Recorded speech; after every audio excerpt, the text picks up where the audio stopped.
Good evening, everyone. Welcome to Footy Furnace, round 3 in the books. Some experienced sides, flex their muscles in the Cats and the Pies, and some exciting West Coast Eagles young guns. Sean again. Hirdy, thoughts out of round 3 so far? Well, what a game we had today. I mean, the Carlton Football Club got ahead and unfortunately lost to the Demons after being a long way ahead. I thought Thursday night was an excellent game, and Adelaide better than I thought they'd be down at the Cattery. And then the Saints, Brisbane just dialed it up when they needed to in that last quarter. Let's get straight in the action from the MCG today. Melbourne, what a win in Max Gawn and McDonald's 250th game. At one stage being 43 points down, but ran out eventual winners by 23 points, 66-point turnaround for all those playing at home. And what a way to celebrate a game for the captain, Max Gawn, and surprisingly, or not surprisingly, he was the one who led the comeback.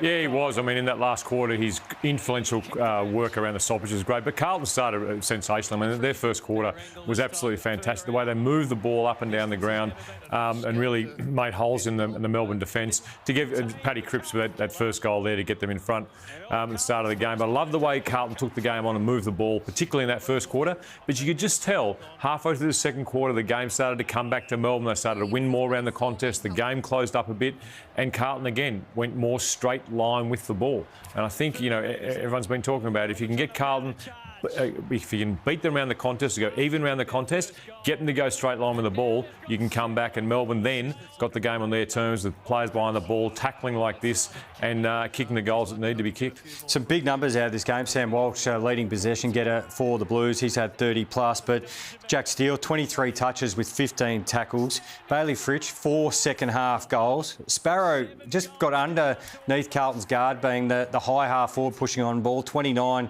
and a goal. And Cozzy Pickett was brilliant. When the game needed to be won, he had 32 touches. And I know we keep touching on Max Gawn, but he's just energy and will to get from contest to contest. He had 55 hit-outs to go with 23 touches. Yeah, well, the game 3 weeks ago against St Kilda, where he really played the game of his life, or a fantastic game, taking marks around the game, dominating. This week it was around his contest work, his stoppage work and his tap work. And you could tell they needed taps to the outside to get away from the Carlton smallman, the Carlton dominance and stoppage. He was hitting the ball the outside regularly and bringing Pickett into the game and bringing different players into the game. This one here, where Cozzy gets on the end of it. But Max's influence, not only in the air and around the ground, but with his tap work, really dominated that game for his 250th and his win, and the mark at the end of the game just to really seal it. Even that last one that you showed with, he knocked on to Cozzy, who found the player inside forward 50. If the ball was dropped, Max actually got himself to front and square. Yeah. It was an enormous work rate, and they identified what everyone has been seeing in Carlton in the last 2 years is the fade-outs. And again, it's the fade-outs that hurt them. It's getting the ball on the outside. Look, we can never question Carlton's effort in and around the contest, but they've got to find ways in the second half, when the game opens up or sides get into the stoppage, how can they layer up? Do you think it's structural? Do you think it's personnel? I was going to ask you that question, but every Carlton supporter you talk to asks you that question. Is it capability? Have they got the capacity physically to do it? So is it physical?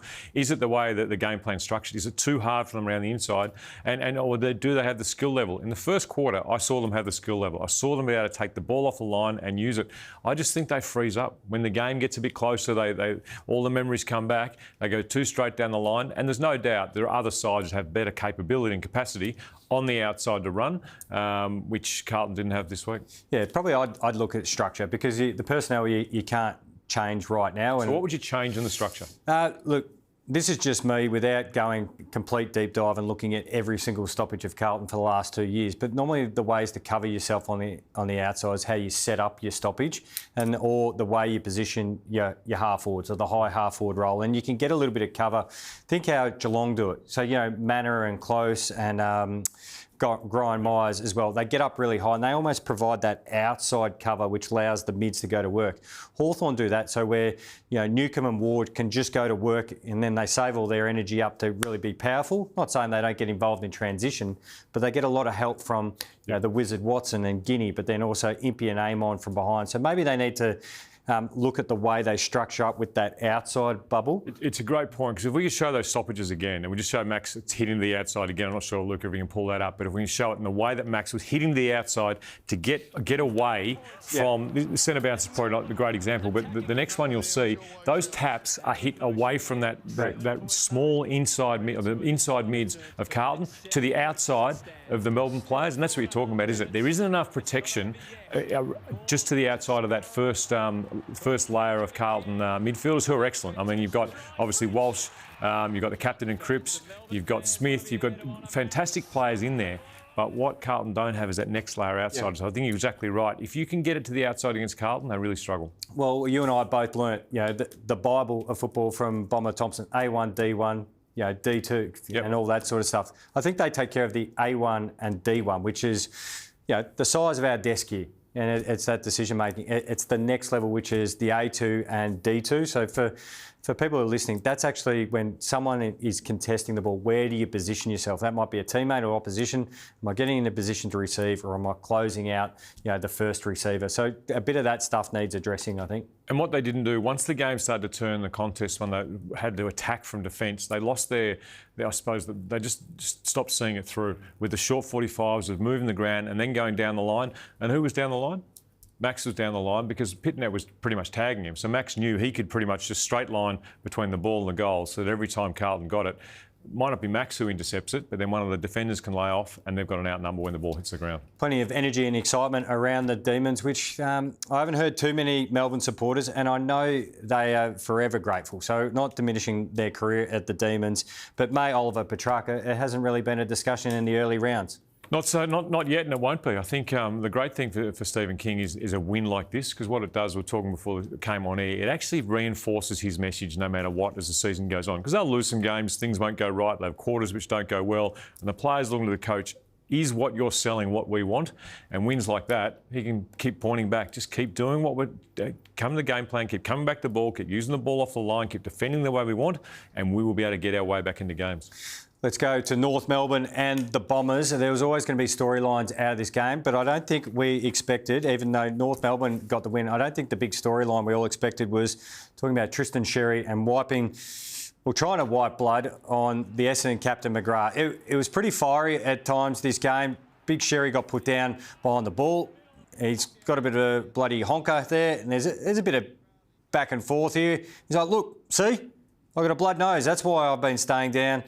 And I reckon if he had his time again, or I guarantee if he had his time again, he wouldn't do it. And it's so out of character for Tristan Xerri, but he has been referred straight to the tribunal to explain his case. It's an unfortunate incident. It's unfortunate. I don't think it's a disgrace to the game, or it's whatever it is, but it's an unfortunate incident. If he had his time again, he wouldn't do it.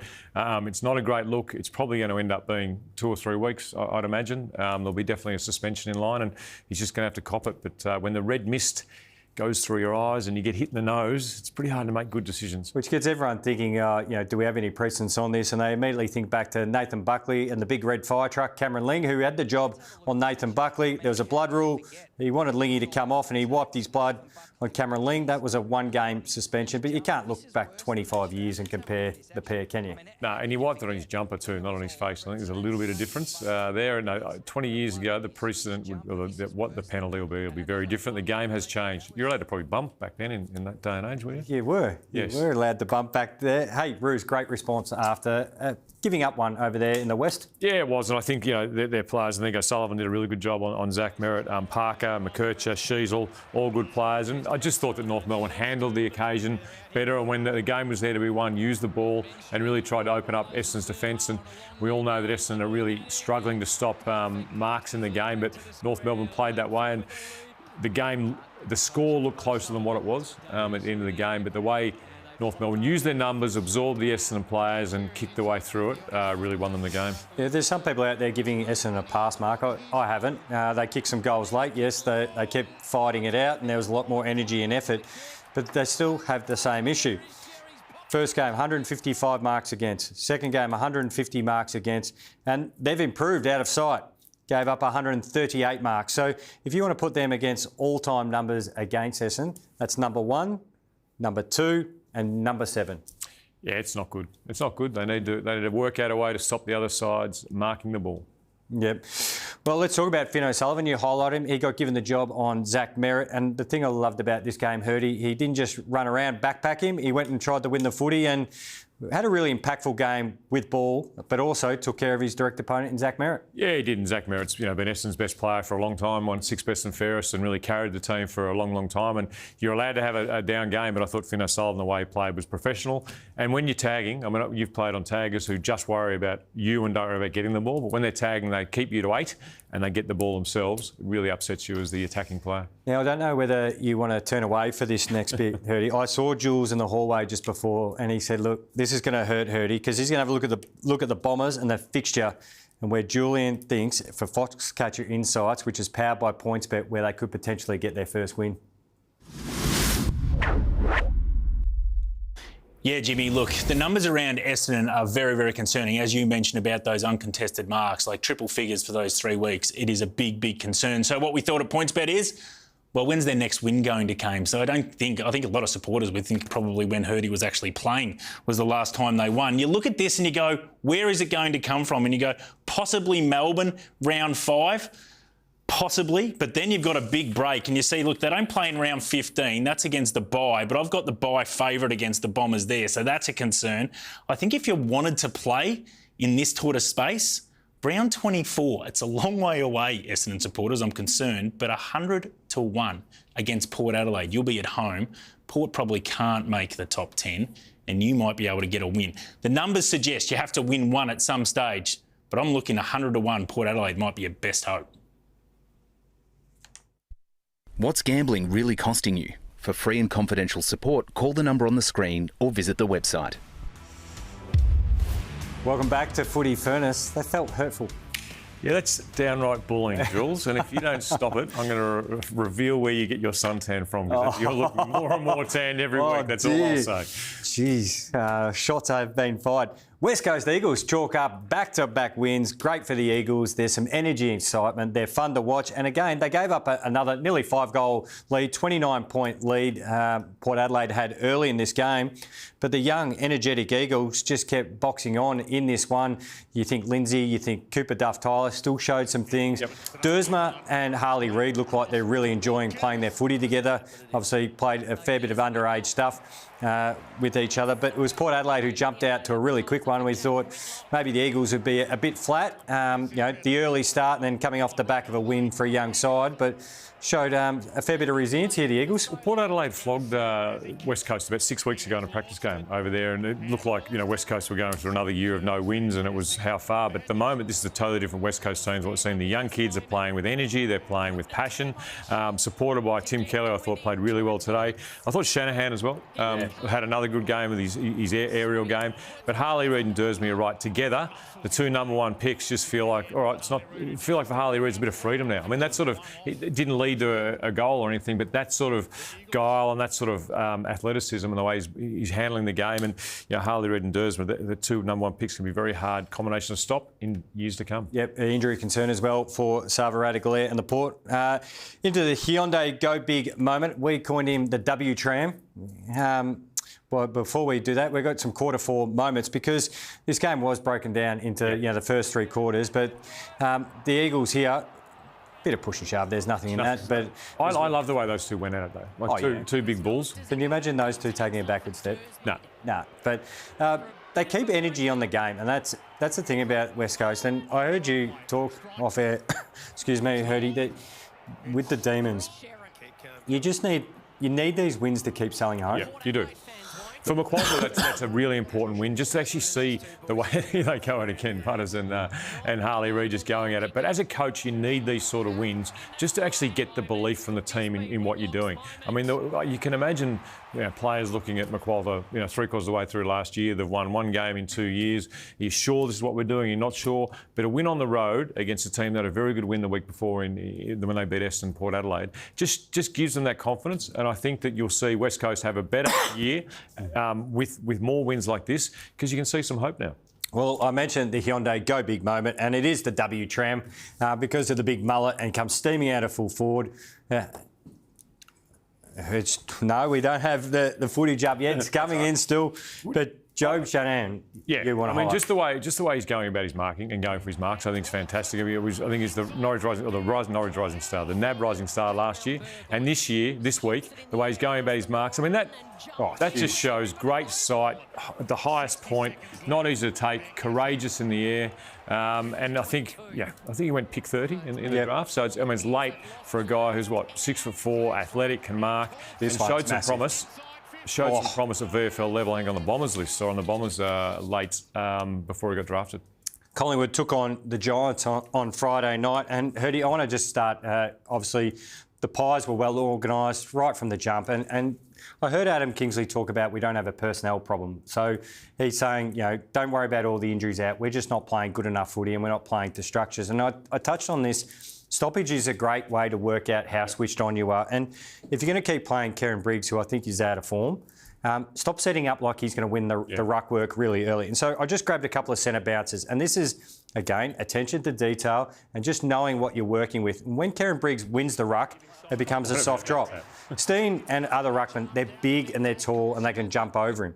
But look at this setup. So Collingwood own the outside of the pie.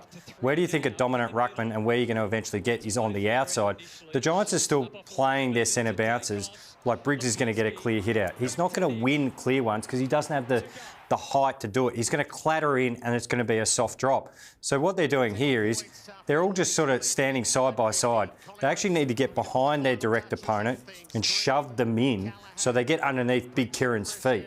They're too reactive. When you're losing centre bounce like they were losing, you've got to actually have and you're right, you've got to have the view that you set up like the pie and you've just got to protect your area, make sure if the ball comes to your area, you can win that because you don't know where the tap's going to go. And I just don't think, I don't feel like the Giants are playing smart, intelligent football on the ground. Like, just a lot of things they did on the weekend just look like, even their ball movement, dumping the ball in, kicking it from the two shallow entries. I just don't like the way they're going about their game in terms of intelligence-wise, and I think the centre bounce is an example of that. Well, let's extend that out a little bit. I did notice that they just dumped the ball long down the line, but you picked up the fact where they were taking their shots from. Yeah, I mean, I'm a big one on best shot. No matter where you're playing or what level you're playing, it's best shot. Having shots from the boundary line of the junction, I don't think helps. And these shots that, we see the setup, obviously, we're going back to the setup stuff against the Bulldogs, the fact that, this is going back, 2 weeks ago, another example of how the Giants just don't have the structure around stoppage, again against St Kilda. They just don't have the structure they should have. And to me, it just belies, are they perfectionists about what they do week in, week out, the way they prepare their game? And that goes back to their set shot taking. We look at what they did on the weekend. I was staggered by the fact that guys are taking shots from the junction 50 metres out. It just doesn't work in this day and age. The worst thing you can do in your forward line is give the ball back to the opposition and have them have a set kick, and that's a point. Points are terrible in this day and age in football. Yeah, it was a scrappy win, which some class from the two Dacosses helped the Pies get a nice win, but they had some injury concerns. We saw lots of shots while this game was being played by the skipper, Darcy Moore, and Scott Pendlebury coming off the ground. This looked painful. Straight away, watch his right leg. It almost goes straight where he can't, get any bend in it. And then we saw in the rooms the pain on his face.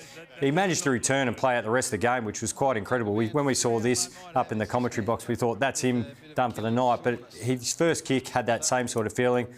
Don't take any risks with Scott Pendlebury. Of course, feeling a bit sore, lower leg injury. It did amaze me they kept playing him. I mean, we're no doctors and we don't know the exact situation, but I read in the paper today he's got a low-grade hamstring strain and a bursa behind his knee. That's more, that is. I just think with any player, if you've got a low-grade hamstring strain, to keep them out there, risks having them out there for more weeks. And so without Pendlebury and Moore this week against the Lions, I think they'll be significantly weakened. Did you like the way they played off the bye and teams coming off the bye? I do. I do like the way they played, and I have liked the way teams have played until we saw Carlton play today. They're fantastic for 40 minutes, but after that they really struggled. For more on the bye and its implications, here's Jules Valance with Foxcatcher Insights. Thanks, Jimmy. Yeah, as you spoke about, Collingwood coming off the bye against the Giants. So they were one of 4 teams this round. Let's throw them into the sample size here because there's a bit of a trend developing. So since 2025, 28 games played with teams from the bye playing teams, obviously, that didn't come off the bye. 19 wins, 9 losses. So we know not every game is 50-50 in terms of probability. So a little bit simplistic to just look at it from win-loss ratio. Let's dig deeper into versus the market expectation. It's 21 versus 28 of the teams are hitting market expectation. And what I mean by that is, for an example, Fremantle expected to beat Richmond on the weekend by 49 points. They cover it because they hit 60 points winning margin. So that's a win, a tick. 75% is the winning strike rate for buys versus 50% the market expectation. It is a big edge right now. So let's get into round 4, and I think I want to be with these teams. Swans to beat West Coast, Suns to beat Melbourne, the Dogs to beat Essendon, and this is the trick one. I think the Hawks can towel up the Cats as well. All plus 30 points. You'll get $17. PointsBet app, Foxcatcher, Footy Hub. Get involved. It's beautiful. What's gambling really costing you? For free and confidential support, call the number on the screen or visit the website. Footy Furnace, brought to you by Hyundai. Get a deal you'll be proud of at Hyundai. Fiji Airways. Sun, sea, smiles. Fiji awaits. And Brady Hotels and Apartments. Melbourne CBD accommodation just minutes from Marvel Stadium and the MCG. Beautiful evening, Geelong evening Thursday night, pouring rain and felt like 3 degrees on the old, the feels like sort of temperature. Classic Geelong evening. Crows went down by 8 points. They were pretty brave in defeat, but it was a pretty professional Geelong outfit. It was. I mean, the reason that the Crows can stay in a game is the way they defend. They defend the ground really well. Their ball movement helps them in the fact they can set up behind it. And I've been not critical, but questioning, should they move the ball quicker?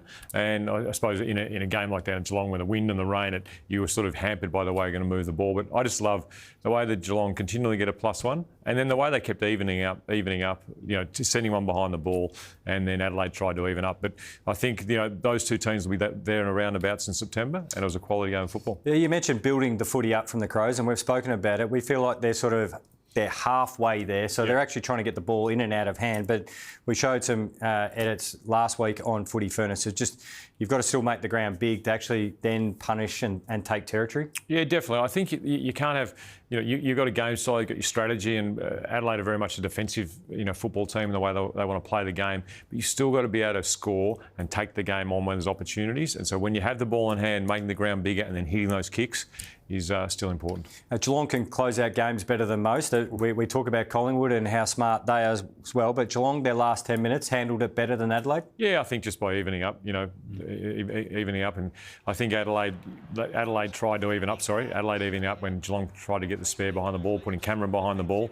But they just do it so well and so professionally down at the Cattery, and you can see why they're so hard to beat. I mean, the narrow ground, the long ground, you've talked about it, but it also is the way they get players behind the ball and make sure those dump kicks happen. I really like the games of the two key posts. Of course, Sullivan's been so impressive since he's come into the game. And then you throw in De Koning, who I thought De Koning's game was his best game since the grand final year, where he took everyone before them.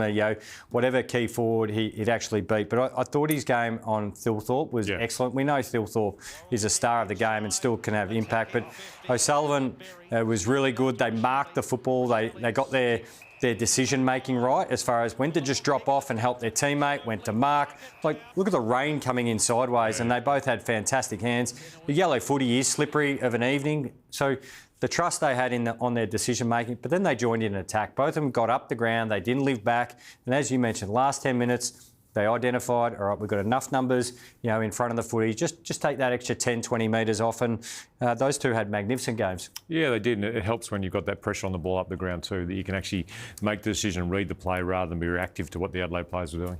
Freo got another win under their belt. Loved the game from Sarong, who bounced back from being tagged, hit the scoreboard. But I want to ask you about the Tigers, Hirdy. Do we let them off a little bit too lightly? We know they're young, they're emerging, a stack of draftees, but do sometimes we give that too much of a free pass? I don't think so, only because I saw a lot in that first half particularly, which is really good. I think if they went over and then got smacked by 10, they were down by 8, halfway through the second quarter. Yes, that would be correct. But this game, they were in the game up until sort of halfway through the second quarter or half-time and looked, or more than that actually, and looked like a quality team who are playing the right way. That's what I like about the way the Richmond are playing. They're playing the right way. They just don't have enough for long enough.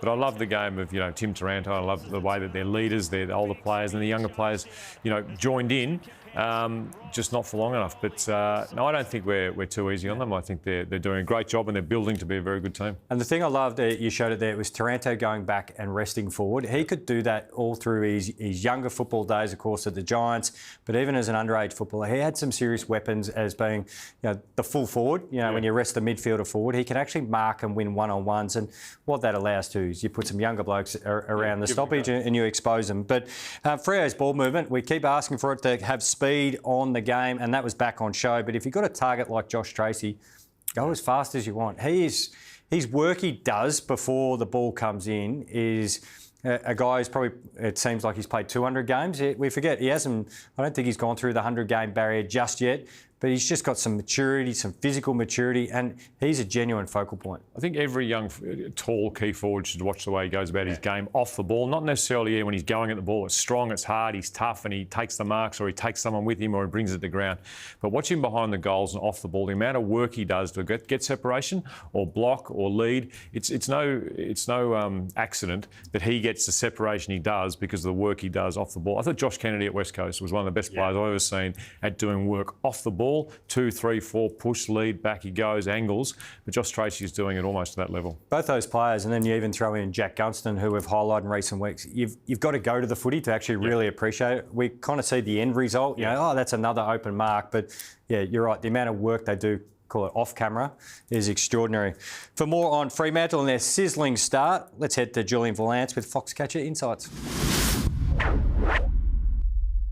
Thanks, Jimmy. Yeah, love the talk about the Dockers. We're going to have to just come up with different headlines every week. Last week we were the fun Dockers. This week we're the purple haze. Next week we might be anchors away. I don't know, but they are absolutely flying. So they're just a different team and they're a better team. The scoring just shows that. Small sample size, but you just want to be with them. They averaged 87 in 2025, only 86 in 2024. They were just an average team. 3 times they hit triple figures here. They exceed the market expectation in those 3 games. We love that. They became a high disposal team here, averaging 384 this year, low 340s, obviously, last year. They're going to be underdogs against Adelaide this week. We really like that. So the market in AFL sometimes can be really reactive, probably not as reactive as the media, but they just haven't cottoned on to Fremantle yet. They're going to be the underdogs. Yes, there is the home advantage for Adelaide, but the legacy's not there. I think Dockers should be favourite. And have a look at these. I think get involved in at least a couple of these. Undefeated at home, $51. To make the 4, yes, $2.50. Sneaky hope to be minor premiers. I think that sits well. And as you spoke about, boys, Josh Tracy, outstanding in the air, $26. That looks big for the Coleman. We are all purpling here.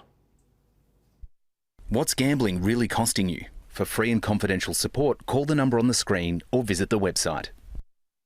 Now, if you're heading to the footy or exploring Melbourne, Brady Hotels and Apartments is the place to stay.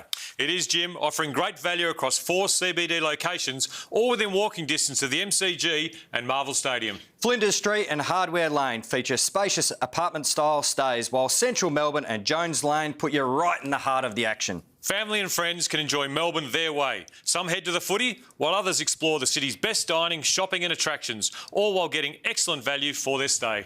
Brady Hotels and Apartments, the smart, value-packed base for game day and city adventures.